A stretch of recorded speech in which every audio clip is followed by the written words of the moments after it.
ماہ رمضان چونکہ نیکیاں کمانے کا مہینہ ہے، لہٰذا ہم سب کی یہ کوشش ہونی چاہیے کہ اپنے فرائض پوری محنت اور لگن سے انجام دے کر اپنی ذمہ داری کو بجا طور پر انجام دیں۔ ان خیالات کا اظہار وزیر اعلیٰ سندھ کے معاون خصوصی اور صوبائی وزیر کچی آبادی لیاقت اسکانی نے وزیر اعلیٰ سندھ کے معاون خصوصی آصف خان کے ہمراہ بلدیہ ٹاؤن میں مسجد کا جہاں افتتاح کیا، وہیں اس موقع پر ان کے ہمراہ میونسپل کمشنر بلدیہ کیماڑی سالک احمد بھٹو، پی ایس کے صدر حنیف سواتی، نو منتخب chairman, vice chairman, chairman director H R M Javed Qamar, director education Ibrahim Umrani, peoples united union کے نمائندے اور سجن یونین کے صدر سید ذوالفقار شاہ بھی موجود تھے۔ اس موقع پر جہاں مسجد کا افتتاح کیا گیا، وہیں پر جہاں دعوت افطار کا بھی اہتمام تھا، یعنی افطار اور اس کے ساتھ ساتھ پھر یقیناً کچھ بریانی شریانی بھی ہوگی، نذیر سالک نے بھی شاع کر دیا۔ میونسپل کمشنر، وارے میونسپل کمشنر دعوت بھی نہیں دیتے، خود ہی کھاتے ہو، خبریں ہم سے چلواتے ہو، واہ واہ کرواتے ہو،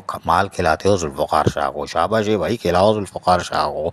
کوئی بات نہیں، مزدوروں کے لیڈر ہیں اور یہی وجہ ہے کہ ان کا احترام کیا جاتا ہے۔ لیکن بلدیہ کیماڑی میں آج یقینی طور پر ایک اچھا کام ہوا، مسجد کا افتتاح، اور وزیر اعلیٰ کے معاون خصوصی صوبائی وزیر لیاقت اسکانی ہو یا آصف خان، یقینی طور پر انہوں نے اس رمضان کے آخری دنوں میں نیکی سمیٹ لی ہے۔ ملازمین کو چاہیے اس مسجد کو آباد رکھیں۔ عزیز عارف، KBS بلدیاتی نیوز کراچی۔ ایسی ہی خوبصورت ویڈیوز فیوچر میں حاصل کرنے کے لیے ریڈ بٹن پر کلک کر کے اور بیل آئیکن کو پریس کر کے ہم سب کے سبسکرائبر بننا مت بھولیے۔